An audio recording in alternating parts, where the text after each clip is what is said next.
Good morning, dear student. This is your science class. Today we'll continue the same topic, chapter number 11, push and pull.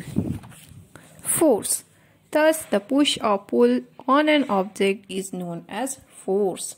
Force is exerted by pulling the door to open it. Now look at here one boy exerting a pulling force to open the door.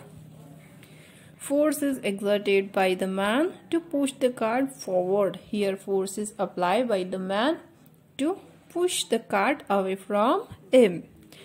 This is also a force. So force is push or pull of an object.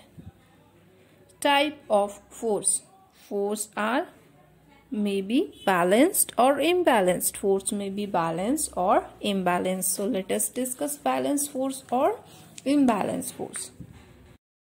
Balanced forces. When the force applied from both the sides on an object are equal, the object does not move. Such forces are known as balanced force. So if the force applied from both the sides are equal, then the object doesn't move. Now look at here in this diagram, two boys are there. One is a normal boy exerting a force F. The second one is also a normal boy exerting a force F. Means both the boy applying the same force. Means here the force is equal. That's why they do not move. So result, the force is balanced. Hence the rope doesn't move. So in balanced force, both the object apply same force. Now let us discuss unbalanced force. When the force applied from both the sides on an object are unequal, the object move in direction of more force. Such forces are known as unbalanced force. Now look at here one boy is a weak boy, is exert less pressure, and one boy is a strong boy and exert more pressure. So rope will move to the strong boy's side. The force is unbalanced, hence it moved toward the strong boy pulling it. So do you understand what is balanced force and unbalanced force? Now let us discuss force produces motion. Air pushes the dry leaves and make them move. Due to the air, it exert pressure, it exert force of push on the dry leaves and make them move. In the same way, the push of air help in flying kites. With the help of the air apply a push force on the kite and that help in the flying of the kite. The object always move in the direction of applied force. Now let us discuss effects of force. First, force can move a body.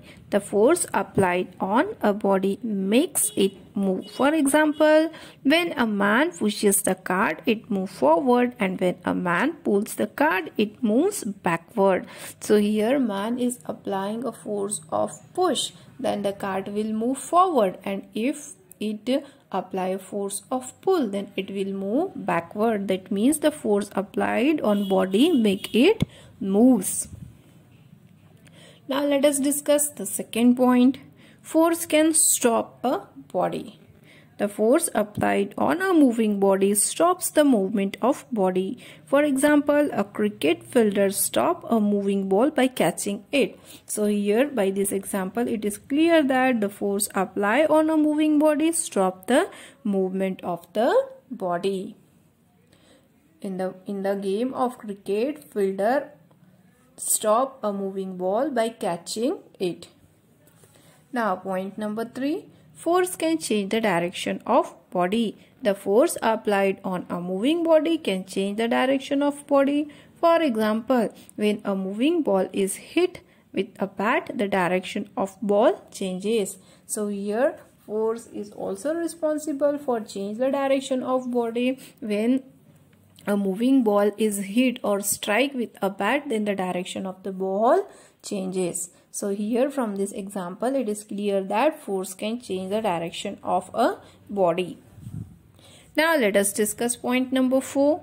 Force can change the shape of an object. The force applied may cause a change in the shape of the object. For example, the shape of toothpaste tube changes on pressing. So Here, if you are applying a force on toothpaste tube, then it will change the shape of the toothpaste tube.